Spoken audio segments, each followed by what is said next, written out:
ஒரு மனிதன் தன்னோடு தானே போரிடுவது எப்படி? அப்படி தனக்குள்ளேயே போர் மூண்டால் அவனால் என்னதான் செய்ய முடியும்? இவ்வளவு பெரிய ஆடம்பரமான அரண்மனையை கட்டி வைத்திருந்தாலும் நீ உறங்கப் போவது 6 அடி நீள கட்டிலில் தானே. பிறகு ஏன் இவற்றிற்கு இவ்வளவு முக்கியத்துவம் தருகிறாய்? கிணற்று தவளைக்கும் தேடல் உண்டுதான், ஆனால் அதற்கு முதலில் தான் இருப்பது ஒரு கிணற்றில் என்பது தெளிவாக புரிய வேண்டும். வழியாக ராமேஸ்வரம் வந்து சேர்ந்து விட்டார். அங்கு அவருக்கு ஒரு சின்ன சிக்கல். சுய முன்னேற்றத்தை விரும்பும் உங்கள் அனைவருக்கும் என்னுடைய வணக்கம். இன்று மனமற்ற மனம் புத்தகத்தின் 4வது தலைப்பை நாம இன்னைக்கு சிந்திக்கலாம். 4வது தலைப்பு தனித்திரு, விழித்திரு, பசித்திரு. பெரும் திமிங்கலங்கள் நீந்தி வரும் இடத்தில் களத்தை செலுத்து செலுத்து, கண்மூடாமல் செலுத்து. ஒரு ஐரோப்பிய கவிஞனின் புகழ்பெற்ற வரிகள் இவை. மறுமலர்ச்சி காலம் என்று சொல்லப்பட்ட 200 ஆண்டுகளுக்கு முந்தைய காலகட்டத்தில் ஐரோப்பா முழுவதும் அனைத்து துறைகளிலும் பெரும் வேகம் காணப்பட்டது. இந்த காலகட்டத்தில் மத புரட்சி ஏற்பட்டு மடாலயங்களின் அதிகாரங்கள் அதல பாதாளத்திற்கு உருண்டன. சித்தாந்த புரட்சி ஏற்பட்டு கம்யூனிசம், கேபிட்டலிசம், நாசிசம், பாசிசம் என்று ஏகப்பட்ட இசங்கள் தோன்றின. தொழில் புரட்சி ஏற்பட்டு விஞ்ஞானம் உன்னதத்தை நோக்கி விரைந்தது. இவை அனைத்திற்குமே அடிப்படையாக இருப்பது மனிதனின் தேடல் எண்ணம்தான். அதற்கு அடிப்படை உயிர் போராட்டம், ஸ்ட்ரகிளிங் ஃபார் சர்வைவல் என்பார்கள். அத்தகைய வாழ்தலுக்கான போராட்டம் தான் இந்த உன்னதங்களை நடத்தியது. தேவைதான் கண்டுபிடிப்புகளின் தாய் என்பது பழமொழி. Necessity is the mother of invention. எவ்வளவுக்கு எவ்வளவு நெருக்கடி அதிகமாகிறதோ அவ்வளவுக்கு அவ்வளவு வேகமாக கண்டுபிடிப்புகள் நிகழும். சாதாரணமாக ஒரு கண்டுபிடிப்பை நிகழ்த்த குறைந்தபட்சம் 6 மாதங்கள் ஆகும். சில சமயம் வருட கணக்கில் கூட ஒரு கண்டுபிடிப்புக்காக செலவழிக்கும் காலம் இழுத்து கொண்டே போகும். ஆனால் விமானங்கள் தொலைவில் வரும்போதே அவற்றின் வருகையை கண்டறிந்து சொல்லும் ரேடார் சாதனம் ஒரே ஒரு வார கால அவகாசத்தில் கண்டுபிடிக்கப்பட்டது என்பது எத்தனை பேருக்கு தெரியும்? 2 உலக யுத்தங்கள் தான் உலகம் முழுவதற்கும் சமாதானத்தின் பெருமையை, சமாதானத்தின் தேவையை உணர்த்தியது. ஏனென்றால் இந்த மகா யுத்தங்கள் இரண்டுமே பேரழிவை ஏற்படுத்தியவை. இதில் முதல் உலகப் போர் பெரும்பாலும் தரை போராகத்தான் நடந்தது. 2ஆம் உலகப் போரின் போதுதான் தரையிலும் கடலிலும் நடந்தது.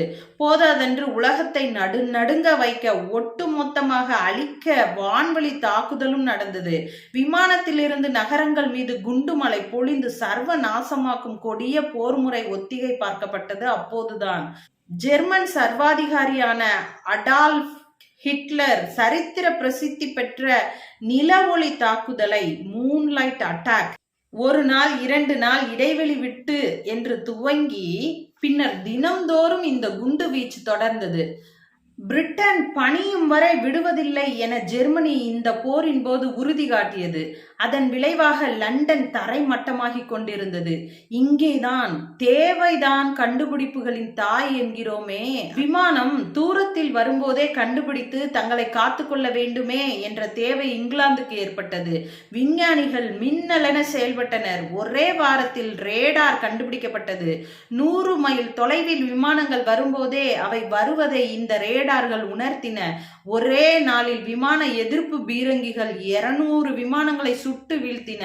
திகைத்து போன ஜெர்மனி விமான தாக்குதலை நிறுத்தியது. இதன் அடிப்படை என்ன?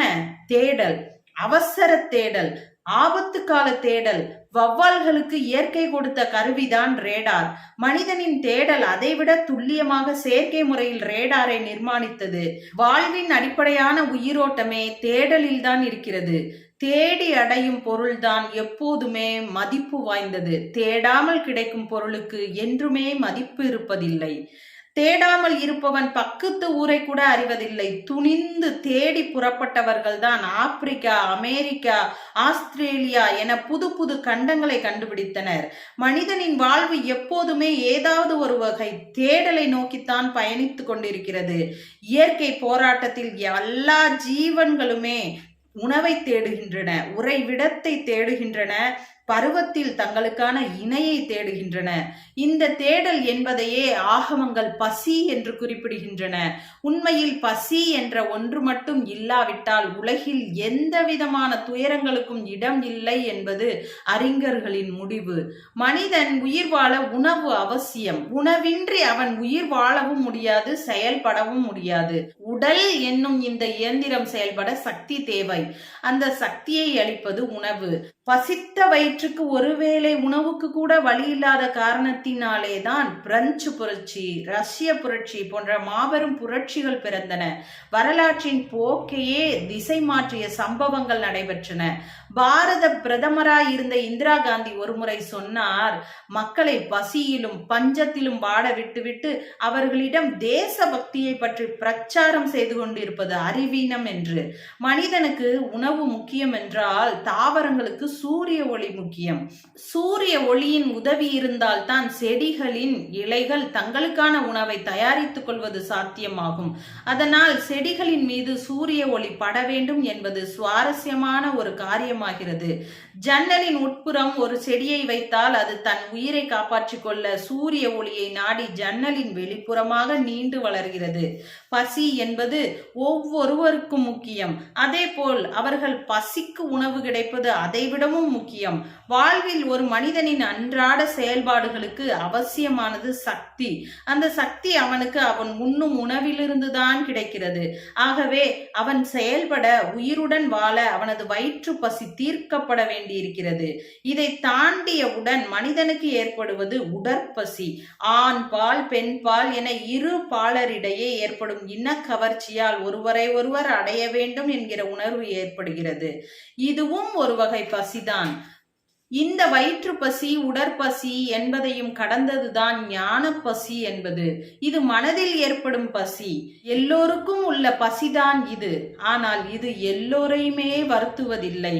ஒரு வாய் தண்ணீர் குடித்தவுடன் தாகம் தீர்ந்து விடுவது போல ஏதோ ஒரு விளக்கம், விரிவுரை, மத கோட்பாடு அல்லது புராண கதை அல்லது தத்துவம், அறிவியல் என்று ஏதோ ஒரு விளக்கத்தை கேட்டவுடன் அல்லது ஒரு சிலருடன் இது பற்றி கலந்து பேசுவதுடன் 99.99% மக்கள் நிறைவடைந்து விடுகின்றனர். அதிலேயே திருப்தியடைந்து அத்துடன் அந்த விவகாரத்தையே உதறிவிட்டு போய்விடுகின்றனர். இதில் லட்சத்தில் ஒருவர், கோடியில் ஒருவர் இப்படி நிறைவடைவது இல்லை. அவரது மனம் முழுவதும் பசியால் ஆக்கிரமிக்கப்படுகிறது. அவரது மனம் முழுவதும் ஞான தேடல் பற்றிய கேள்விகள் இடைவிடாது தாக்குதல்கள் நடத்த ஆரம்பித்து விடுகின்றன. அதற்கு கிடைக்கும் சாதாரண பதில்களால் அது நிறைவடைவது இல்லை. இந்த உலகங்களையெல்லாம் படைத்தது யார்? கடவுள்தான் எல்லாவற்றையும் உண்டாக்கினார். எல்லாவற்றையும் படைத்தவர் கடவுள் என்றால் அந்த கடவுளை படைத்தது யார்? கடவுளை யாரும் படைத்ததில்லை. அவர் தானாகவே உண்டானார். அப்படியானால் கடவுள் உண்டாவதற்கு முன் என்ன இருந்தது? இந்த இடத்தில் பதிலளிப்பவர் திக்கு முக்காடி விடுகிறார். ஏனெனில் எவரும் அறியாத பகுதி இது. கேள்வி கேட்பவரும் பதில் அளிப்பவரும் சரி, இருவருமே உணர்த்தவும் முடியாத, உணரவும் முடியாத இடத்தில் இப்போது அவர் நிற்கிறார். சராசரி மக்களுக்கு இந்த அளவு கூட ஆர்வம் இருப்பதில்லை. உலகத்தை படைத்தவர் யார் என்ற ஒரு கேள்வியுடன் அவர்கள் நின்று விடுகிறார்கள். எல்லாவற்றையும் பகவான் தான் படைத்தார் என்று சொன்னால் போதும், அந்த பதிலிலேயே அவர்கள் பரவசம் அடைந்து விடுகிறார்கள். அடுத்த கேள்வி கூட அவர்களிடமிருந்து வருவதில்லை. வெகு சிலர் தான் இத்துடன் நிறைவடையாமல் தொடர்ந்து தேடுகின்றனர். ரமணரிடம் இப்படிப்பட்ட தேடல் இருந்தது. விவேகானந்தரிடம் இப்படிப்பட்ட தேடல் இருந்தது. 25 நூற்றாண்டுகளுக்கு முற்பட்ட புத்தர், மகாவீரர் போன்றோரிடமும் இந்த தேடல் இருந்தது. இது சாதாரண தேடல் அல்ல. சரியான விடையை கண்டாலொழிய வேறு எதனாலும் நிறைவடையாத தன்மை கொண்டது இந்த தேடல். இதையே ஞான பசி என்பார்கள். பசி ருசி அறியாது என்பார்கள். பசியோடு இருப்பவன் எது கிடைத்தாலும் உடனே சாப்பிட்டு விடுவான். அப்படி பசியோடு இருக்கும் நிலையிலும், இல்லை, இது என் உணவு அல்ல, இதனாலெல்லாம் என் பசி தீராது என்று சொல்பவர் எவரேனும் உண்டென்றால் அவர்தான் ஞானி. ஞானத்தை தேடுபவர்களுக்கு அதை தவிர வேறு எதிலும் கவனம் இருக்கக்கூடாது. ஞானமும் ஒரு பசிதான். எது கிடைத்தாலும் சரி என்று திருப்திப்படாமல், சோம்பி அமர்ந்து விடாமல், தனக்கு வேண்டியதை அடைய வேண்டும் என்ற குறிக்கோளுடன் தொடர்ந்து தேடுபவன் இறுதியில் அனைத்தையும் அடைவான். பசித்திரு என்கிறார் விவேகானந்தர். மனதை பலரும் பல விதங்களில் திசை திருப்பக்கூடும். ஒரே ஒரு சொல் கூட உன் கவனத்தை திருப்பி விடலாம். அதனாலேயே தனித்திரு, விழித்திரு, பசித்திரு என்கிறார் விவேகானந்தர். வயிற்று பசியோ உடற்பசியோ உலக மக்களை உழுக்கும் அளவுக்கு ஞான பசி அவர்களை உழுக்குவது கிடையாது. ஆனால் இந்த பசி ஒருவனை உழுக்க ஆரம்பித்து விட்டால் அதன் பிறகு அவனுக்கு நிம்மதி என்பது அடியோடு போய்விடும். அதற்கு விடை கிடைக்கும் வரை அவனால் நிம்மதியாக உறங்க முடியாது, அமைதியாக செயல்பட முடியாது. அவன் எதனோடும் ஒட்டாதவனாக ஆகிவிடுகிறான். வயிற்றுப்பசி என்பது உலகம் அறிந்த கொடுமை. ஆனால் ஞான பசி என்பது அறிவாளிகள் மட்டுமே அறிந்த கொடுமை. அந்த பசி ஏற்பட்ட எவரும் அதன் பின் மக்களோடு மக்களாக கலந்து இயல்பாக வாழ்ந்ததாக வரலாறு கிடையாது. தல யாத்திரை, தேசாந்திரம் என்று அவர்கள் செல்வதெல்லாம் வெறும் புற காரணங்களுக்காகத்தான். உண்மையில் அவர்களின் நோக்கமெல்லாம் எப்படி தப்பிப்பது என்பதில்தான் இருக்கிறது. மனதுள் கேள்வி ஒன்று எழுந்துவிட்டது. ஒன்று அதற்கு விடை கிடைக்க வேண்டும், அல்லது அந்த கேள்வி மனதிலிருந்து மறைய வேண்டும். வெளியில் உள்ள ஒருவரோடு போர் புரியலாம், ஆனால் ஒரு மனிதன் தன்னோடு தானே போரிடுவது எப்படி? அப்படி தனக்குள்ளேயே போர் மூண்டால் அவனால் என்னதான் செய்ய முடியும்? எனது நீதிமன்றத்தில் நானே வாதி, நானே பிரதிவாதி, நானே நீதிபதி என்பார் கவியரசர். அதனாலேயே அவர்கள் ஓரிடத்திலும் தங்காமல் ஊர் ஊராக அலைகின்றனர். ஞான பசி கொண்டவர்கள் மிக தெளிவுடன் இருப்பார்கள். எல்லாவற்றுக்கும் தெளிவாக பதிலளிப்பார்கள். எல்லோருடனும் இயல்பாகவே பழகுவார்கள். ஆனால் எதனுடனும் ஒட்ட அவர்களால் இயலாது. இயல்பு வாழ்வில் நாம் தேடும் பொருட்கள் எல்லாம் அவர்களுக்கு ஒரு பொருட்டாக இருக்காது. ஒலிம்பிக்கில் இந்தியா பதக்கம் வென்றது என்பதற்காக அவர்கள் ஆரவாரம் செய்ய மாட்டார்கள். ஈராக்கின் வன்முறைகளை பற்றி கேட்பதற்கு அவர்களுக்கு வேடிக்கையாக இருக்கும். மாபெரும் வெற்றிகள், பெருந்தோல்விகள் இவை எல்லாமே சிறு பிள்ளைகளின் விளையாட்டு என்பது போல் இவர்கள் அவற்றை கைகட்டி மௌனமாக வேடிக்கை பார்த்து கொண்டு இருப்பார்கள். வயிற்றுக்கு பசிக்கும் ஞான பசிக்கும் உள்ளது ஒரே ஒரு வேறுபாடுதான் என்கின்றன அறநூல்கள். வயிற்றில் ஏற்படும் பசியை எந்த உணவினாலும் போக்கிவிட முடியும். ஆனால் ஞான பசியை அதற்குரிய ஒரேயொரு உணவினால் மட்டும்தான் தீர்க்க முடியும். கேள்வி எதுவோ அதுக்குரிய பதிலை பெறுவதை தவிர வேறு எதனாலுமே அதை தீர்க்க முடியாது. அது மட்டுமல்ல, ஒரே ஒரு முறை அந்த பசிக்காக உணவு கிடைத்தாலும் போதும், அதற்கு பிறகு அந்த பசியே எடுக்காது. எந்த வயிற்று பசி பாடாய் படுத்துமோ அதை பற்றி ஔவையார் கூறுகையில், உண்பது நாழி உடுப்பது 4 முழம் என்கிறார். எவ்வளவுதான் மூட்டை மூட்டையாக அரிசியை அடுக்கி வைத்திருந்தாலும் நீ உண்ண போவது ஒரு நாளி அரிசிதானே. எத்தனை 1000 உடைகளை அடுக்கி வைத்திருந்தாலும் நீ ஒரு வேளைக்கு அணிய போவது ஒரே ஒரு உடையைத்தானே. எவ்வளவு பெரிய ஆடம்பரமான அரண்மனையை கட்டி வைத்திருந்தாலும் நீ உறங்க போவது 6 அடி நீள கட்டிலில் தானே. பிறகு ஏன் இவற்றிற்கு இவ்வளவு முக்கியத்துவம் தருகிறாய்? கிணற்று தவளைக்கும் தேடல் உண்டுதான். ஆனால் அதற்கு முதலில் தான் இருப்பது ஒரு கிணற்றில் என்பது தெளிவாக புரிய வேண்டும். இதை காட்டிலும் உலகம் பறந்தது என்பதை அது உணர வேண்டும். அதை உணர்ந்து கொண்டு விட்டால் எப்படியாவது அந்த கிணற்றிலிருந்து மீள்வதற்கு அது முயற்சிக்க ஆரம்பித்துவிடும். நாம் எல்லோரும் கூட ஒரு வகையில் கிணற்று தவளைகள் தான். நமது நம்பிக்கைகள் எல்லாமே பிறரால் நமக்கு சொல்லிக் கொடுக்கப்பட்டவைதான். இவற்றில் எது உண்மை, எது பொய், எது போலி என்று நமக்கு தெரிவதில்லை. அதிலும் ஆன்மா, ஞானம், பரம்பொருள் இதை மாதிரி விஷயங்களில் நாம் எதிர்கேள்வி கேட்பது என்பதே கிடையாது. யார் சொன்னாலும் சரி, எவர் செய்தாலும் சரி, ஏன் எதற்கு என்று ஆராயாமலேயே கண்மூடித்தனமாக எதையும் நாம் பின்பற்ற ஆரம்பித்து விடுகிறோம். இலக்கிய கூட்டம் ஒன்றில் பிரபல வரலாற்று நாவலாசிரியர் ஒருவர் சொன்ன ஒரு குட்டி கதை இது. இந்த கதை ரொம்ப சுவாரஸ்யமா இருக்கும். எனக்கு ரொம்ப பிடிச்ச கதை, நீங்களும் கேளுங்க. பண்டிதர் ஒருவர் ராமேஸ்வரம் புறப்பட்டார். காசி ராமேஸ்வரம் செல்லாவிட்டால் பிறவி பயன் ஈடேறாது என்பது தொன்று தொட்டு நம் நாட்டில் இருந்து வரும் ஒரு நம்பிக்கை.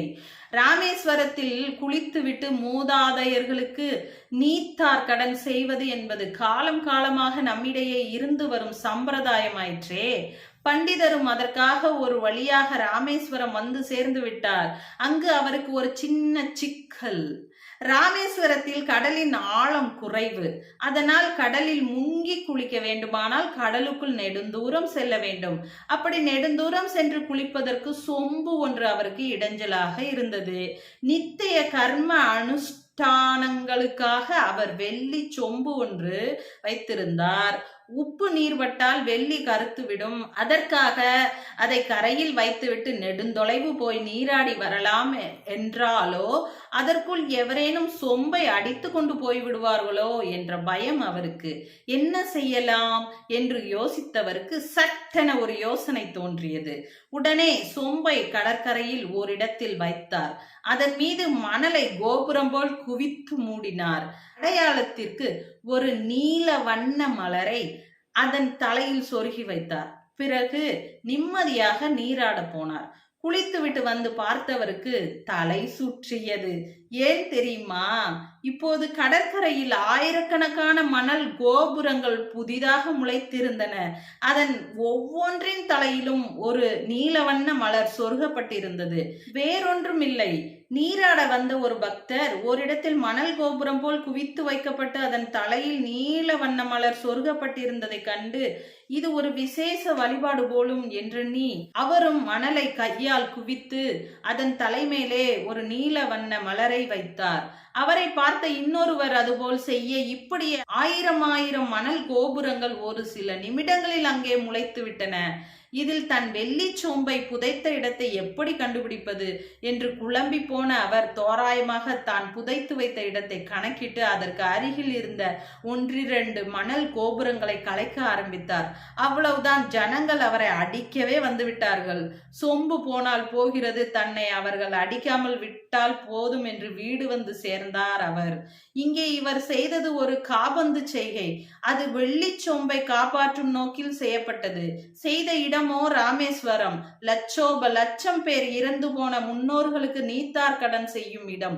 மணலை குவித்து நீல மலரை அதன் உச்சியில் அவர் வைக்க போக அதை ஒரு தெய்வ சடங்காகவே ஏற்றுக்கொண்டு விட்டனர் மக்கள்.